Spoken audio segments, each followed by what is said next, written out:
નાના વિષય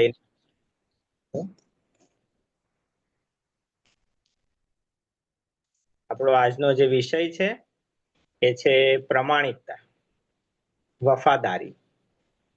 આજે હું તમને આ વિષય પર થોડું ઉત્તેજન આપવા માંગુ છું. આપણા સમાજમાં પ્રમાણિક અને વફાદાર લોકોની વાસ્તવિક રીતે કમી છે.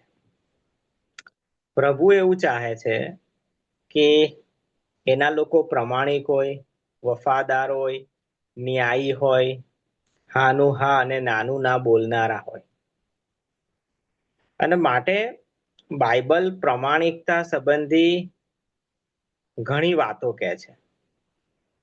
સૌથી પહેલા જો આપણે પ્રમાણિકતા એટલે કે ઓનેસ્ટી એનો જો મિનિંગ શોધવા જઈએ, એનો અર્થ શોધવા જઈએ, તો એનો અર્થ એવો થાય છે ચીટલેસ પર્સન. એનો અર્થ પ્રમાણિક વ્યક્તિ એને કહી શકાય કે જેનામાં કોઈ લુચ્ચાઈ નથી. સમજો, પ્રમાણિક વ્યક્તિ કોણ છે? કે જેનામાં કોઈ પણ લુચ્ચાઈ નથી, ચીટલેસ પર્સન. કોઈ પણ પ્રકારની લુચ્ચાઈ તેનામાં જોવા મળતી નથી. બીજો એક અર્થ એવો થાય છે કે પ્રમાણિક વ્યક્તિ એટલે કે જાણે જે વ્યક્તિ એક પ્રકાશમાં છે, અજવાળામાં છે, અંધારામાં નથી. ખબર છે? જેમ કે અજવાળું જ્યારે પડે છે ત્યારે દરેક વસ્તુ ખુલ્લી થાય છે. ટાઇલ્સ હોય નીચે, ફ્લોરિંગ પર ટાઇલ્સ, એની પર કોઈ કાળો ડાઘ હોય, અંધારામાં ના દેખાય, પણ જેવી તમે લાઈટ પાડો એટલે તરત જ દેખાય. બહુ નાનો ડાઘ હોય તો વધારે પાવરફુલ લાઈટ નાખશો તો એ કાળો ડાઘ પણ, નાનો કાળો ડાઘ પણ દેખાશે. સો પ્રમાણિક વ્યક્તિ એ જાણે કે અજવાળા જેવો છે. ખબર છે? આવો આપણે ધીરે ધીરે આ પ્રમાણિકતાનો અર્થ સમજીએ. પ્રમાણિકતાની બાઇબલમાં 4-5 જગ્યાએ અલગ અલગ શબ્દોમાં ઉલ્લેખ કરવામાં આવ્યો છે. પહેલા, પ્રમાણિકતા નો પહેલો અર્થ છે સત્ય. ગીતશાસ્ત્ર 51 અને 6. ગીતશાસ્ત્રનું પુસ્તક 51મો અધ્યાય અને એની 6મી કલમ. આપણે જોઈ રહ્યા છે પ્રમાણિકતા, અને પ્રમાણિકતાના બાઇબલમાં 5 અલગ અલગ અર્થ છે. પહેલા, પ્રમાણિકતાની વ્યાખ્યા આપણે જોઈ. પ્રમાણિકતા એટલે લુચ્ચાઈ વગરનો વ્યક્તિ. કે હવે એક એક કરીને એના અર્થ જો જોઈએ આપણે વધારે ડિટેલમાં, તો ગીતશાસ્ત્ર 51 અને 6. તું અંતઃકરણની સત્યતા માગે છે અને મારા હૃદયને તું જ્ઞાન શીખવીશ. તો સૌથી પહેલા બાઇબલ જ્યારે પ્રમાણિકતાની વાત કરે છે તો પ્રમાણિકતાનો એક અર્થ એવો થાય છે અંતઃકરણની સત્યતા. તમારું હૃદય અંદરથી કેટલું ખરું છે, તમારામાં કે મારામાં ચરિત્રની ખરાઈ, ચરિત્રની શુદ્ધતા કેટલી છે. ઓકે, સો અંતઃકરણની સત્યતા, તું અંતઃકરણની સત્યતા માગે છે. દાઉદ જ્યારે બાથશેબા સાથે વ્યભિચાર કરે છે અને પછી જ્યારે પસ્તાવો કરે છે ત્યારે એ પ્રમાણિકતાની આ પ્રમાણે વાત કરે છે કે તું અંતઃકરણની સત્યતા માગે છે. તમારે સૌથી પહેલા પોતાના સંબંધી આ મૂલ્યાંકન કરતા જવાનું છે. શું તમે અંદરથી સત્યમાં ચાલો છો? તમારા હૃદયમાં શું ખરેખર દેવનું વચન જે સત્ય છે એ કેટલું રોપાયેલું છે? બાઇબલ કહે છે, હું તારી વિરુદ્ધ પાપ ન કરું માટે મેં તારું વચન હૃદયમાં રાખી મૂક્યું છે. તમારે પોતે ચેક કરવાનું છે, તમારા હૃદયમાં કેટલી સચ્ચાઈ છે. જો તમે પ્રમાણિક છો તો આ બાબતને, આ મેસેજ તમે સમજી શકશો. પહેલો અર્થ છે સત્ય, અંતઃકરણની સત્યતા. કે બીજો અર્થ, નીતિવચન 11 અને 3. નીતિવચનનું પુસ્તક 11મો અધ્યાય 3જી કલમ. પ્રમાણિક માણસોની નેકી તેઓને દોરશે. કે તો બીજો અર્થ થાય છે વફાદારી. પ્રમાણિકતા એટલે કે વફાદારી. આપણે કેટલા વફાદાર છીએ? સમજો, થોડોક વધારે ડિટેલમાં સમજાવું.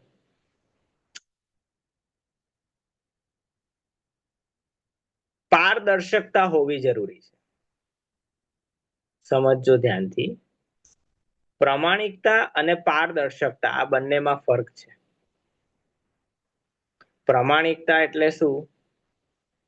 કે માનો કે મને ડાયાબિટીસ છે, નથી, ખાલી કહું છું, બરાબર છે. પાછું કોઈ પ્રાર્થના કરવા ના લાગી જાય. મસ્તી કરું છું, ખાલી સમજાવવા કહું છું. માનો કે મને ડાયાબિટીસ છે અને હું એક લાડુ ખાઉં છું, મોતીચૂરનો મોટો. અને હવે મારા વાઈફ મને પૂછે છે ઘરે આવીને, શું ખાધું? તો હું કહું છું કે મોતીચૂરનો લાડુ મેં ખાધો. બરાબર છે. મને ડાયાબિટીસ છે, મારે ના ખાવો જોઈએ, પણ મને પૂછવામાં આવ્યું તો મેં સામેથી કહી દીધું કે ભાઈ હા, મેં મોતીચૂરનો લાડુ ખાધો છે. મને પૂછ્યું તો મેં કીધું. આને કહેવાય પ્રમાણિકતા. પણ એના કરતા એક કદમ વધારે ઉપર વાત આવે છે પારદર્શકતા. એટલે કે હું મારા ઘરે આવું છું, મારી વાઈફ મને કઈ નથી પૂછતી. મારી વાઈફ મને એવું નથી પૂછતી તમે ખાધું કે નહીં, તમે આજે શું ખાધું. પણ હું સામેથી એને કહું છું પૂછ્યા વગર કે આના મેં આજે મને ડાયાબિટીસ છે તેમ છતાં પણ મેં એક મોતીચૂરનો લાડુ ખાધો. મને કોઈએ પૂછ્યું નથી અને એ વાત હું સંતાડી શક્યો હતો, પણ મેં સંતાડી નહીં. આ છે પારદર્શકતા. આપણામાં હોવું જરૂરી છે. હું તમને આ કહેવા માંગુ છું. હું તમને આજે જે મેસેજ આપી રહ્યો છું, તમને કોઈ નહીં પૂછે. તમને અમુક બાબત કોઈ નહીં પૂછે.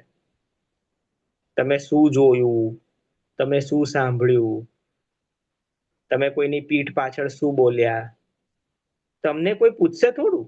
આ અઠવાડિયામાં બોલ તે કયું પાપ કર્યું, એવું કોઈ નહીં પૂછે. પણ પારદર્શક વ્યક્તિ એ છે કે જે સામેથી જરૂર પડે એ બાબતને જણાવે છે. મેં કીધું કે ભાઈ મને મારી વાઈફે પૂછ્યું નથી કે તમે આજે શું ખાધું, પણ મેં ઘરે જઈને સામે તે કીધું કે ભાઈ મેં મોતીચૂરનો લાડુ ખાધો, પણ ડાયાબિટીસ હોવા છતાં મારે નતો ખાવો જોઈએ. આને કહેવાય પારદર્શકતા. પ્રભુ આવા પારદર્શક લોકોને શોધે છે. આવે છે. અને માટે હું તમને જે સમજાવવા માંગુ છું કે પ્રભુના રાજ્યમાં પ્રભુને આવા લોકોની જરૂર છે. બરાબર છે. આપણે પ્રમાણિકતાને સમજી રહ્યા છે. બરાબર છે. સો પહેલો અર્થ છે પ્રામાણિકતાનો, એ છે સત્ય. બીજો અર્થ છે વફાદારી, અને જેમાં પારદર્શકતા આવે છે. જો તમે પ્રમાણિક છો તો તમે પારદર્શક હોવા જરૂરી છે.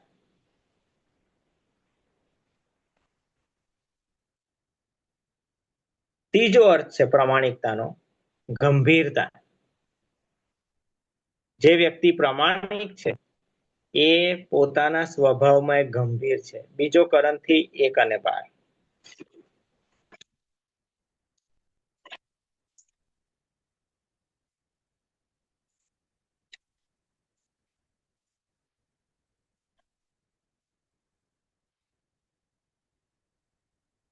કેમ કે અમે એવું અભિમાન કરીએ છીએ કે અમારી પ્રેરક બુદ્ધિ એવી સાક્ષી આપે છે કે સાંસારિક જ્ઞાનથી નહીં પણ દેવની કૃપાથી જગતમાં વિશેષ કરીને તમારી સાથે પવિત્રતા તથા દેવની આગળ નિષ્કપટ ભાવથી વર્ત્યા. ઓકે. ત્રીજો અર્થ જે પ્રમાણિકતાનો થાય છે એ છે ગંભીરતા. આપણામાં જો પ્રમાણિકતા છે તો પછી આપણામાં એક ગંભીરતા હોવી જરૂરી છે. જો આપણે ગંભીર નથી, જો આપણે સિરિયસ નથી તો નહીં ચાલે. તમે પ્રમાણિક છો પણ જો તમે ગંભીર નથી તો પણ પછી આપણે એક યોગ્ય વ્યક્તિ, નમૂનારૂપ વ્યક્તિ નથી બનતા. પ્રભુ ચાહે છે કે ભાઈ આપણે આપણા જીવનમાં પૂરતા ગંભીર હોઈએ. એસાવ, યાકૂબ અને એસાવમાં એસાવ ગંભીર નહોતો. દેવે એને મોટો ભાઈ બનાવેલો, પણ મોટા ભાઈ હોવા છતાં પણ એનામાં ગંભીરતા નહોતી અને એણે એક ટંકના ભોજન માટે પોતાનું જસ્ટપણું વેચી દીધું. પ્રામાણિક વ્યક્તિ ગંભીર નહીં હોય ને તો નહીં ચાલે. પ્રામાણિકતા અને ગંભીરતા બંને સાથે સાથે જાય છે. એસાવમાં ગંભીરતા નહોતી. તમને જે સમજાવવા માંગુ છું, પ્રામાણિકતા, ગંભીરતા.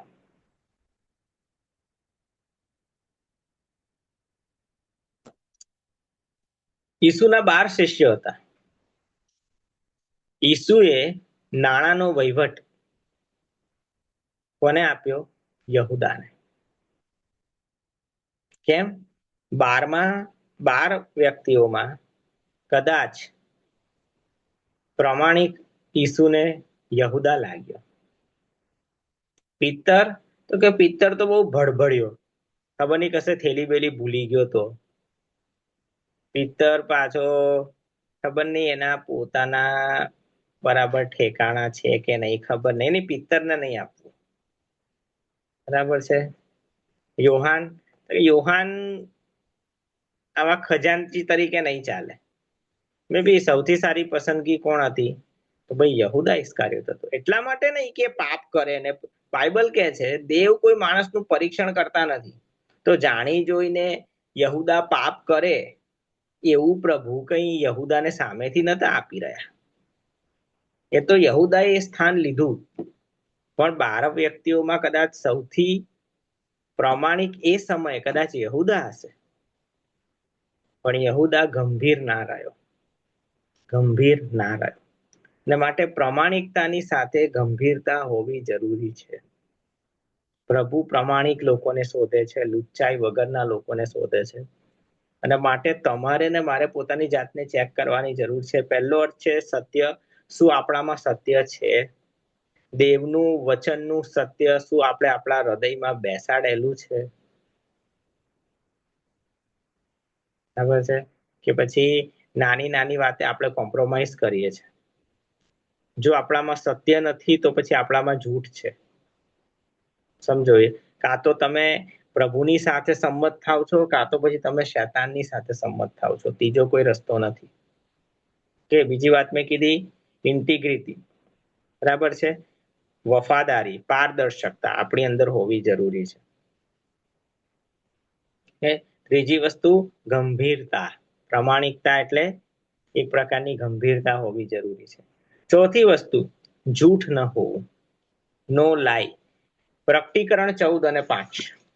પ્રકટીકરણનું પુસ્તક, એનો 14મો અધ્યાય અને 5મી કલમ હું વાંચું છું.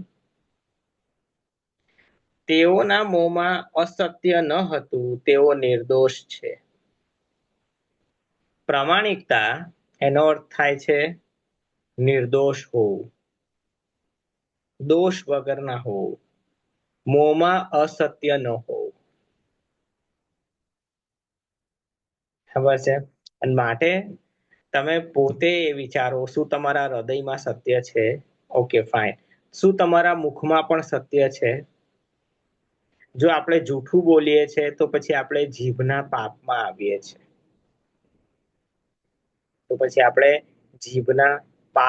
આવીએ છીએ. નો લાય. જેઓ નિર્દોષ હતા, જે લોકોના મોઢામાં અસત્ય નહોતું, બાઇબલ કહે છે તેઓ નિર્દોષ હતા. શું આપણે પોતાના વિશે એવું કહી શકીએ છીએ આપણે નિર્દોષ છીએ? જો નથી કહી શકતા તો પછી આપણે આપણા જીવનનું મૂલ્યાંકન કરવાની જરૂર છે. પ્રભુ પ્રામાણિક લોકોને શોધે છે, યાદ રાખો. જો તમે પ્રામાણિક નથી, પ્રભુ તમારો ઉપયોગ નહીં કરી શકે. યાદ રાખો, તમારામાં એક મોટો ગુણ હોવો જરૂરી છે, અને એ છે પ્રામાણિકતાનો ગુણ. યાકૂબના 12 બાળકો હતા. યાકૂબના 12 દીકરાઓ હતા. બાળકો તો દીના એટલે 13 થાય, પણ એના દીકરાઓ 12 હતા. એમાં સૌથી વધારે પ્રમાણિક હતો કોણ? યુસુફ. કેમ? એને કામ સોંપેલું કે ભાઈ તારા ભાઈઓની દેખરેખ રાખજે, એ લોકો શું કરે છે મને કહે છે. કેમ? કારણ કે યુસુફ એવો હતો કે બીજા ભાઈઓ એને રિશ્વત આપે તો એ માને નહીં, એ સાચો રિપોર્ટ જ આપે. બીજા બધા ભાઈઓ કેવા એકબીજાને અંદરો અંદર ફોડ લે, બાપા સુધી સાચો રિપોર્ટ જ ના જાય, બધા જ એકબીજાને ફોડ નાખે, બધા જ જૂઠું બોલે. પણ યુસુફ એવો હતો કે જે જૂઠું નહીં બોલે. યુસુફ એવો હતો કે રિશ્વત નહીં લે, એના મોઢામાં જૂઠ નહોતું, એના કેરેક્ટરમાં એના ચરિત્રમાં પણ જૂઠ નહોતું. પોટીફારના ઘરે પણ કોઈ પણ પ્રકારનું જૂઠ એનામાં માલુમ ના પડ્યું, જેલમાં પણ કોઈ પણ પ્રકારનું જૂઠ નહોતું. તો તમને જે સમજાવવા માંગુ છું પ્રમાણિકતા શું છે. પ્રામાણિકતા એટલે તમારા મુખમાં, તમારા હૃદયમાં, તમારા વ્યક્તિત્વમાં, તમારા સ્વભાવમાં કોઈ પણ પ્રકારનું જૂઠ ન હોવું. કે આપણે અંદર અલગ ને બહાર અલગ એવું જીવન નથી જીવતા. તમે જુઓ દાનિયેલ પ્રાર્થના કરતો હતો, બારી ખુલ્લી રાખીને પ્રાર્થના કરતો હતો, યરુશાલેમ તરફની બારી ખુલ્લી રાખીને પ્રાર્થના કરતો હતો. અને જે દિવસે ફરમાન પર સહી થઈ ગઈ એ દિવસે પણ બારી ખુલ્લી રાખીને જ પ્રાર્થના કરી. પેલા લોકોને ખબર પડી ગઈ એ જેવો અંદર હતો એવો જ બહાર હતો. બારી ખુલ્લી રાખવી એનો અર્થ શું? બારી ખુલ્લી હોવાને કારણે બહારનો વ્યક્તિ જોઈ શકે છે, અંદરનો વ્યક્તિ બહાર જોઈ શકે. શું તમે જેવા અંદર છો એવા જ બહાર છો? જેવા બહાર છો એવા જ અંદર છો? ઘરે અલગ વ્યવહાર કરો છો, મંડળીમાં અલગ વ્યવહાર કરો છો, મંડળીમાં અલગ છો, નોકરીની જગ્યાએ અલગ છો, તમારા પોતાના મા બાપની સાથે અલગ છો, સાસુ સસરા સાથે અલગ છો, એવા છો? અંદર અલગ ને બહાર અલગ એવા છો? તો પછી પ્રામાણિકતા નથી. કેમ પ્રભુએ દાનિયેલનો ઉપયોગ કર્યો? બારી ખુલ્લી રાખીને પ્રાર્થના કરતો હતો, જેવો અંદર હતો એવો બહાર હતો. કેમ દેવે યુસુફનો ઉપયોગ કર્યો? એનામાં પ્રામાણિકતા હતી. જો આપણામાં પ્રામાણિકતા નથી, જો આપણામાં વફાદારી નથી, પ્રભુ આપણો ઉપયોગ કરી જ નહીં શકતા. સમજો, તમે ગમે એટલું ચાહો, સમજો તમે 100 ઉપવાસ કરો પણ જો તમે પ્રામાણિક નથી, તમે આશીર્વાદિત નહીં થાવ. લખી રાખો. કોઈ પણ વ્યક્તિ 100 ઉપવાસ કરે પણ જો એ પ્રામાણિક જ નથી તો આશીર્વાદિત નહીં થાય. ઉપવાસ કરવાથી તમે કઈ પ્રભુને પોતાના કામ માટે મનાવી લેશો એવું નથી. ઉપવાસ દ્વારા આપણે પ્રભુની શિસ્તમાં આવીએ છીએ. ઉપવાસ દ્વારા આપણે પ્રભુ જે ચાહે છે એ પ્રમાણે બદલાઈએ છીએ. ઉપવાસ કઈ દેવને બદલવા નથી, ઉપવાસ પોતાની જાતને બદલવા માટે છે. અમુક લોકો કે ઉપવાસ કરીને છે ને પ્રભુની ઈચ્છા જ બદલી નાખું. ના ભાઈ, એવું ના થાય. ઉપવાસ પોતાને બદલવા માટે છે. અમુક લોકો બહુ જ પ્રાર્થના કરે. કેમ? તો કે પ્રભુને બદલવા, પ્રભુની ઈચ્છાને બદલવા. તો પ્રાર્થના બીજું કઈ બદલે ના બદલે, છેલ્લે તમને બદલી નાખે છે. પ્રભુને તો બદલાવાની જરૂરત જ નહીં ને. પ્રભુ જ આખા બ્રહ્માંડમાં એક એવા વ્યક્તિ છે જેમને બદલાવાની જરૂર નથી. એમના સિવાય બધું બદલાય એની જરૂર છે. સો પોઈન્ટ જો સમજાવવા માંગુ છું, ચોથો પોઈન્ટ કે જૂઠ ના હોવું જોઈએ આપણા સ્વભાવમાં. પ્રામાણિકતા એને કહેવાય. યુસુફ, દાનિયેલ, મૂસા, બાઇબલ કહે છે કે ભાઈ જ્યારે હારૂને અને મરિયમે મૂસા પર દોષ લગાવ્યો ત્યારે દેવે કીધું, મારા આખા ઘરમાં મૂસા જેવો વિશ્વાસુ વ્યક્તિ કોઈ નથી. એ સૌથી વધારે વિશ્વાસુ છે. તમે એની વિરુદ્ધ બોલવા બીધા કેમ નહીં? સમજો, જો તમે પ્રામાણિક છો, જો તમે વિશ્વાસુ છો, પ્રભુ તમારો પક્ષ લેશે. પ્રભુ તમારો પક્ષ લઈને બીજાની સાથે લડશે. યાદ રાખજો. અને માટે હું કહું છું કે પ્રામાણિકતા એટલે વિશ્વાસુપણું. આ બધા જ શબ્દો લખતા જજો જો તમે લખતા હોવ તો. બરાબર છે. હું તમને પોતાની અંદર ડોક્યુ કરવા કહું છું, ભાઈ પતિ પત્નીના જીવનમાં ડોક્યું ના કરે, પત્ની પતિના જીવનમાં ડોક્યું ના કરે, નાનો ભાઈ મોટા ભાઈના જીવનમાં ડોક્યું ના કરે. તમે પોતપોતાના જીવનમાં ડોક્યું કરો. શું તમે આવા છો? આવા નથી. તો પછી આપણે આવા બનવાની જરૂર છે. બાઇબલમાં પ્રમાણિકતા પ્રભુ નાની નાની બાબતે જોઈ છે. જો તમારા ચર્ચનો ટાઈમ સવારે 10 વાગ્યાનો છે, 9:45 પહોંચી જાઓ. 10:10 જવું, 10:05 જવું એ ચોરી છે, પ્રમાણિકતા નથી. પ્રમાણિક વ્યક્તિ 10 વાગે અથવા 10 વાગ્યા પહેલા પહોંચે છે. જો તમે ચર્ચમાં મોડા પહોંચો છો તો પણ બાઇબલ કહેશે તમે પ્રમાણિક નથી. તમે ઓફરિંગ્સમાં પ્રમાણિક હોવ, પ્રભુનું વચન વાંચવામાં પ્રમાણિક હોવ, પ્રાર્થના કરવામાં પ્રમાણિક હોવ, ચર્ચમાં જવામાં પ્રમાણિક હોવ, બરાબર છે, બીજા લોકો પ્રત્યે પોતાની જવાબદારી નિભાવવામાં પ્રમાણિક હોવ. તમે કોઈને કહો છો કે હું તાર માટે પ્રાર્થના કરીશ, તો પછી કરો. પણ બધામાં આપણે પ્રમાણિક હોઈએ એ જરૂરનું છે. આપણે પ્રમાણિકતા સમજી રહ્યા છે. પ્રમાણિકતા બહુ મહત્વનો મુદ્દો છે. માટે પોતાના જીવનમાં ડોક્યું કરો. ભાઈ તમે જ્યાં કામ કરો છો ત્યાં પણ શું તમે પ્રમાણિક છો? કે પછી કોઈ નાની મોટી ચોરી નથી કરતું ને? સમયની હોય, સંબંધોની હોય, સંબંધોનો ખોટો લાભ ઉઠાવવાનો હોય, બરાબર છે? નો. 5મો પોઈન્ટ, પ્રમાણિકતા એટલે શું? પ્રમાણિકતા એટલે કે પ્રકાશમાં ચાલવું. બરાબર, ક્યાં લખેલું છે? 1 યોહાન 1:7.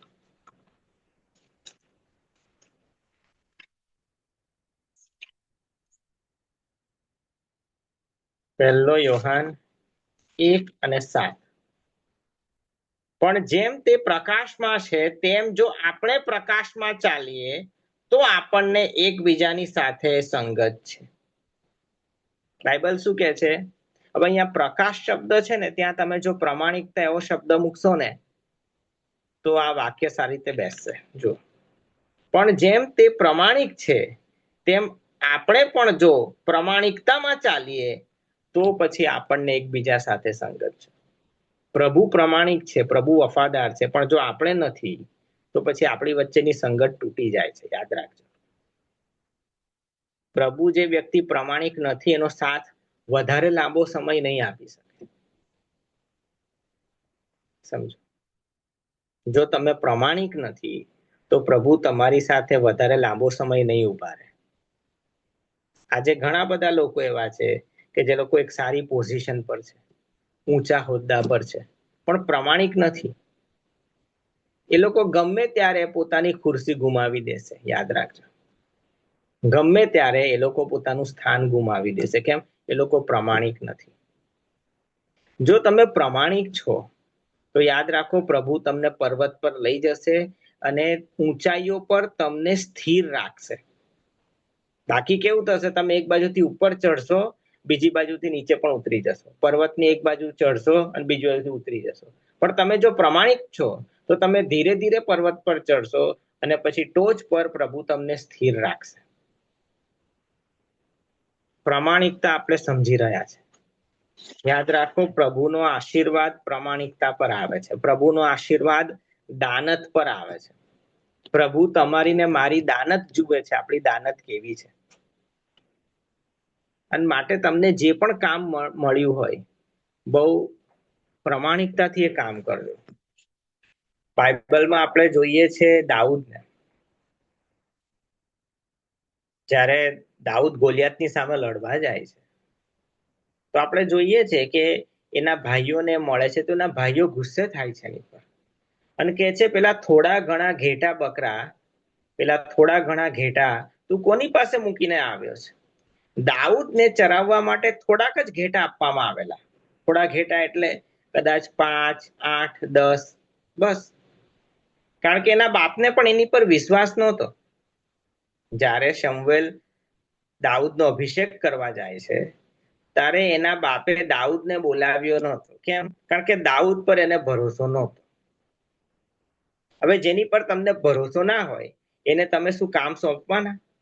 નહીં કામ સોંપો. બરાબર છે.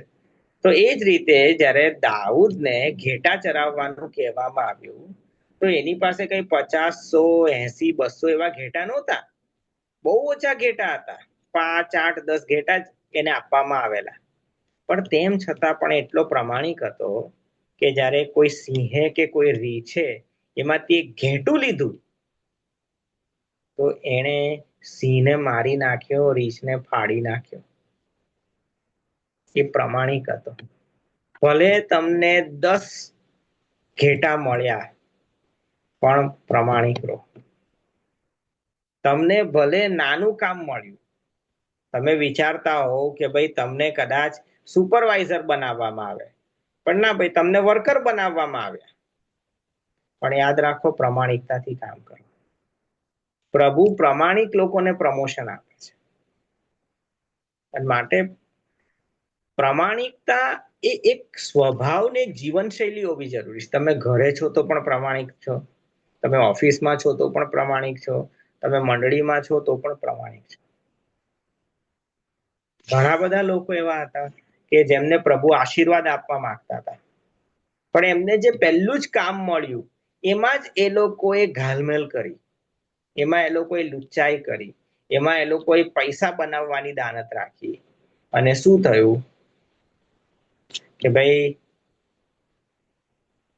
પ્રભુએ એમને આશીર્વાદિત ના કર્યા અને પ્રભુએ પછી એમની પાસેથી કામ પણ લઈ લીધું.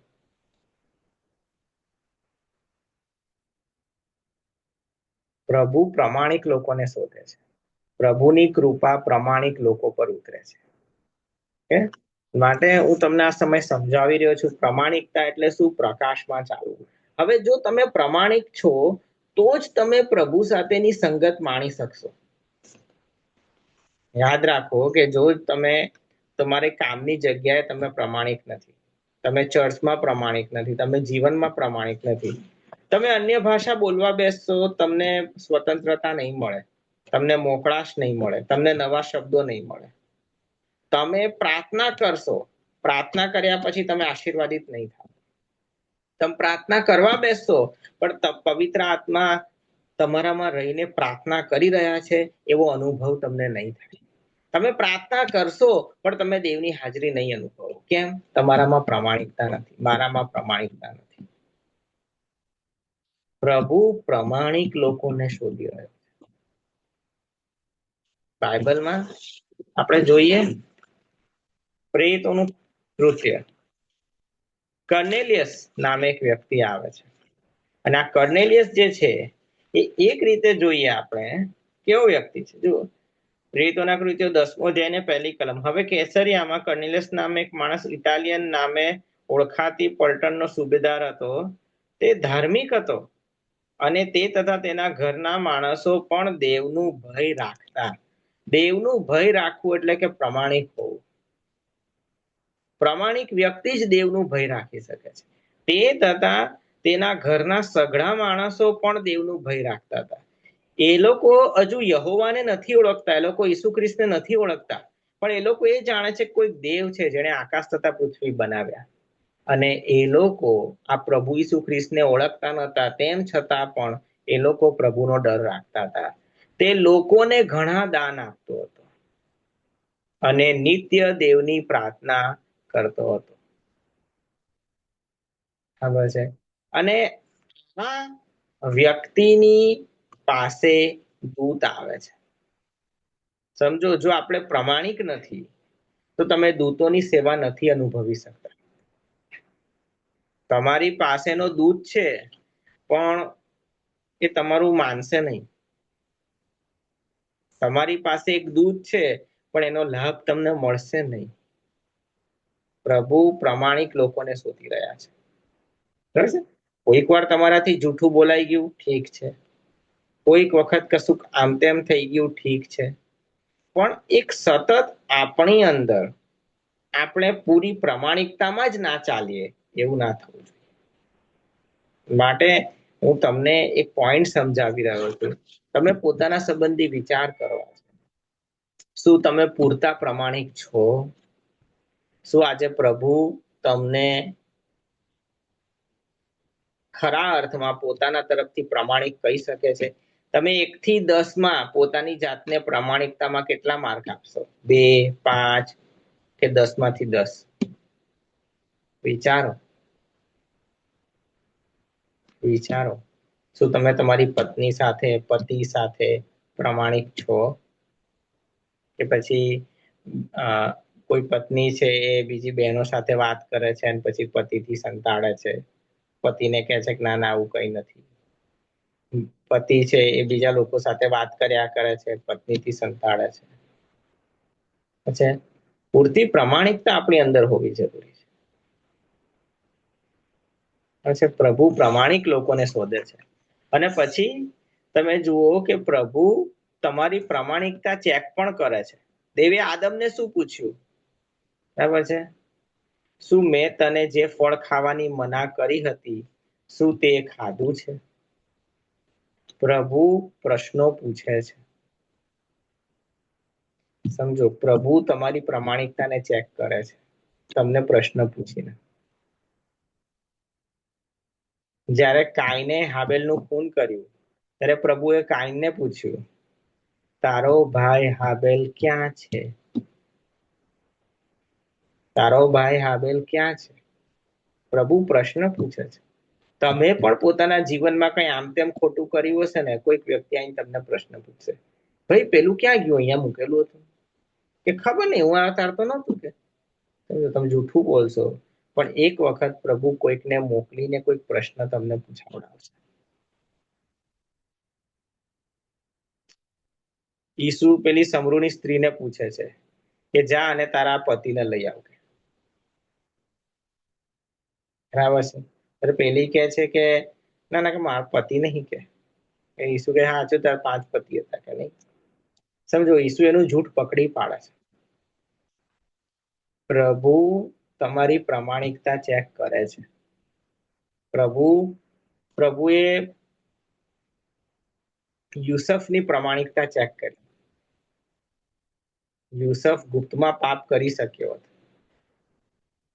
પ્રભુએ યુસફની પ્રામાણિકતા ચેક કરી. પ્રભુ તમારી પ્રામાણિકતા ચેક કરશે. જો તમે પ્રામાણિક છો, બરાબર છે, તો શું થશે? તમે પ્રભુની નજીક વધારે જઈ શકશો. યાદ રાખો, જો તમે પ્રામાણિક નથી તો તમારી અને પ્રભુ વચ્ચે એક અંતર આવી જશે. આપણે બાઇબલમાં જોઈએ છે, છેલ્લા સમયમાં પિત્તર ગેથસેમાની વાડીમાં તો ઈસુની સાથે હતો, પણ પછી એ દૂર રહીને પ્રભુની પાછળ ચાલે છે. એની અને પ્રભુ વચ્ચે એક અંતર આવી ગયું. પ્રામાણિકતા નહીં હોવાને કારણે તમારી અને પ્રભુ વચ્ચે એક અંતર આવી જશે. યાદ રાખો. એટલા માટે પૂરતા પ્રામાણિક રહો. 2 વસ્તુઓ નહીં કરવા મળી વાંધો નહીં, પણ પ્રભુ સાથેની જે તમારી સંગત છે એનું જોખમ ના લો.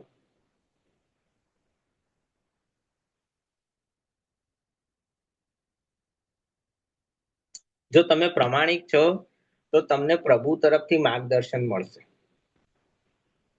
જો તમે પ્રામાણિક નથી તો કદાચ તમને માર્ગદર્શન મળે, કદાચ નાય મળે. પ્રભુ તમારી પ્રાર્થના સાંભળે, કદાચ ના પણ સાંભળે. સમજો, 3 પ્રકારના લોકો હોય છે. એક લોકો એવા હોય છે કે જે પ્રસંગોપાત પ્રાર્થના કરે છે.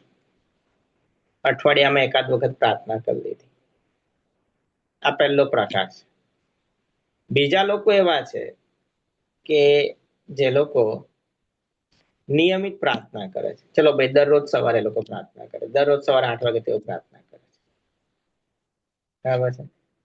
અને ત્રીજા લોકો એવા છે જે લોકો સતત પ્રાર્થનામાં રહે છે. સવારે 8 વાગે તો પ્રાર્થના કરી, પણ આખો દિવસ તેઓ કામ કરતા હોય, કિચનમાં હોય, ગાડી ચલાવતા હોય, બેંકમાં હોય, ખાડા ખોદતા હોય, ખેતી કરતા હોય, એ લોકોનું હૃદય તો પ્રભુ સાથે જોડાયેલું જ હોય છે. એ લોકોના હૃદયમાં તો પ્રાર્થના ચાલતી જ હોય છે. આ 3 લોકોમાં ફરક છે. જે લોકો કોઈક વખત પ્રાર્થના કરે છે એ લોકો કોઈક જ વખત દેવની હાજરી અનુભવે છે. જે લોકો નિયમિત પ્રાર્થના કરે છે એ લોકો નિયમિત દેવની હાજરી અનુભવે છે, પણ જે લોકો સતત પ્રાર્થના કરે છે એ લોકો 24 કલાક ને 365 દિવસ દેવની હાજરી અનુભવે છે. તમે પોતાનો વિચાર કરો, તમે ક્યાં આવો છો? પ્રભુ પ્રમાણિક લોકોને શોધે છે. સમજો, પ્રાર્થના કરવામાં પ્રમાણિક હોવું જરૂરી છે. જો તમે પ્રાર્થના નથી કરતા, એક દિવસ પણ નથી કરતા, તો શૈતાન તમારા જીવનમાંથી કશુંક ચોરવાની શરૂઆત કરી દે છે. યાદ રાખજો, શૈતાન ચોરવા માટે આવે છે. તમે તારણ પામેલા છો એનાથી શૈતાનને કોઈ ફરક નથી પડતો. યાદ રાખજો, એને ફરક ત્યારે પડે છે જ્યારે તમે એના રાજ્ય માટે ખતરો બની જાઓ. અને માટે તમે એક દિવસ પ્રાર્થના નહીં કરો, તમે 2 દિવસ પ્રાર્થના નહીં કરો, ધીરે ધીરે એ તમારા અભિષેકનું તેલ ચોરવા માંડશે, એ તમારી શાંતિ ચોરવા માંડશે, તમારો આનંદ ચોરવા માંડશે, તમારી વફાદારી ચોરવા માંડશે, તમારા ભાઈઓ પ્રત્યેનો જે કરાર છે એમાંથી કંઈક ચોરવા માંડશે. પ્રાર્થના શું કરે છે બરાબર છે? પ્રાર્થના જે છે એ આપણી પ્રમાણિકતાને ચોરાવા નથી દેતી. અને માટે જો તમે પ્રાર્થના નહીં કરો, એક દિવસ પણ નહીં કરો, તો પણ તમે તમારો વિશ્વાસ ધીરે ધીરે ગુમાવતા જોશો. વિશ્વાસ તમે ગુમાવતા જોશો. હું તમને ફરીથી ટકોર કરી રહ્યો છું કે ભાઈ, પ્રમાણિકતા, પ્રમાણિકતા. બરાબર છે? જો તમે પ્રમાણિક છો, મેં તમને કીધું, તમે પ્રભુની નજીક જઈ શકશો. જો તમે પ્રમાણિક છો તો તમને પ્રભુ તરફથી નિયમિત રીતે એક માર્ગદર્શન મળ્યા કરશે. જો તમે પ્રમાણિક છો, બરાબર છે, તો પછી તમે જ્યારે પણ ભેગા મળશો, સંગત કરશો, તમારી સંગતમાં તમે એક પાયો અનુભવશો, નક્કર પાયો. જે વ્યક્તિ પ્રમાણિક નથી એ ખોખલો છે. ખોખલો સમજો, ઢોલક આવે ને, ઢોલક, આમ ઢોલક લાગે મોટું, અંદરથી પોલું જ હોય. એમ જે વ્યક્તિ પ્રમાણિક નથી એ પેલો અંદરથી પોલો જ છે. ઢમઢમ વાગે બહુ, બરાબર, પણ અંદરથી તો પોલું જ છે. પોતાને ચેક કરો, શું તમે પ્રમાણિક છો? નથી, પસ્તાવો કરો. નથી તો આજે નિર્ણય કરો.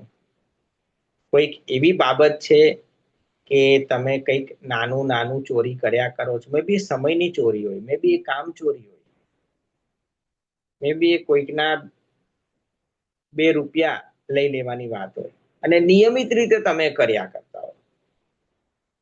કદાચ કોઈ બીજાનું પાર્કિંગ હોય ને એની પર તમે પોતાની ગાડી પાર્ક કરતા હો, તો પણ એ અપ્રમાણિકતા છે. તમારી પાસે કોઈકની કોઈક વસ્તુ છે, તમને ખબર છે તમારે એને આપવાની છે, પણ તમે નથી આપી રહ્યા. અરે, આવતા મહિને આપીશું. એને ક્યાં માંગી છે? 2 મહિના પછી આપીશું. એને ક્યાં માંગી છે? નો. તમે પ્રાર્થનામાં બેસો છો અને પ્રભુ તમને ઉપવાસ કરવાની પ્રેરણા આપે છે, ઉપવાસ કરો, પ્રમાણિક બનો પરમેશ્વરની કૃપા પ્રત્યે. કે જ્યારે તમે ચર્ચમાં જાઓ છો, દેવનો આત્મા તમને કહે છે આટલું ઓફરિંગ નાખ, આજે પ્રમાણિક બનો, એ ઓફરિંગ નાખો. બરાબર છે? કોઈક વ્યક્તિ તમારી પર આધાર રાખીને બેઠું છે કે ભાઈ મેં આને વિનંતી આપી છે, પ્રાર્થના કરશે, તો પ્રાર્થના કરો, પ્રમાણિક બનો. ઓકે? પોતાના જીવનમાં જે વિચાર કરો, બરાબર છે, શું તમે પ્રમાણિક છો? પૂરતા પ્રમાણિક છો? પારદર્શક છો? તમે મોબાઈલ પર કશું પણ એવું ના જોતા હોવા જોઈએ જે તમારી પત્નીને ના ખબર હોય. તમે મોબાઈલ પર કશું એવું જુઓ છો કે તમે પત્નીની હાજરીમાં નથી જોતા, પણ જ્યારે પત્ની નથી હોય ત્યારે જુઓ છો, તો પછી એ યોગ્ય નથી. તમે જે પણ જુઓ છો એ એટલું વ્યવસ્થિત હોવું જરૂરી છે કે તમે પત્નીની હાજરીમાં પણ જોઈ શકો અને પત્ની નથી તો પણ જોઈ શકો. આ પ્રમાણિકતા છે. તો પ્રમાણિકતા શું છે? પ્રમાણિકતા પારદર્શકતા છે. પ્રામાણિકતા નિર્દોષ હોવું એ છે. પ્રામાણિકતા લુચ્ચાઈ ન હોવી એ છે. પ્રામાણિકતા એ સત્ય છે. પ્રામાણિકતા જૂઠ ન હોવું આપણા સ્વભાવમાં એ છે. પ્રામાણિકતા એટલે પરમેશ્વરના પ્રકાશમાં ચાલવું, પરમેશ્વરના વચનરૂપી અજવાળામાં ચાલવું. અને પ્રભુ તમારી પ્રામાણિકતા ચેક કરે છે. ઘણીવાર પ્રભુ આપણને છોડી દે છે, આ જે કરતો એ કરે, ને એ સમયમાં એ ચેક કરે છે આપણે શું કરીએ છીએ. આદમ અને હવાને પ્રભુએ કીધેલું ફળ નથી ખાવાનું, કીધું એકવાર. પછી જયારે ફળ ખાવા ગયા ત્યારે ફરી કહેવા ના આવ્યા, આદમ કીધેલું ને ભૂલી ગયો? એવું નથી થયું. પ્રભુએ એકવાર કીધું, હવે એને પ્રામાણિકપણે એ બાબતને યાદ રાખવાની હતી અને એની પર વળગી રહેવાનું હતું. યાદ રાખો, પ્રભુએ તમને એકવાર કીધું, પ્રભુએ પોતાનું કામ પૂરું કર્યું. યાદ રાખવાનું કામ આપણું છે. પ્રામાણિકતામાં ચાલવાનું કામ આપણું છે. પ્રભુ રોજ રોજ યાદ નહીં કરાવે, રોજ રોજ આપણે યાદ રાખવાનું છે. આશા રાખું છું કે આ બાબત તમને હેલ્પ કરશે. જો તમે પ્રામાણિક છો તો હું ફરી કહું છું, તો જ તમે પ્રભુ જોડેના સંબંધમાં વ્યવસ્થિત ચાલશો. જો તમે પ્રામાણિક છો તો તમારો પ્રાર્થનાનો સમય આનંદનો સમય બની જશે. યાદ રાખજો.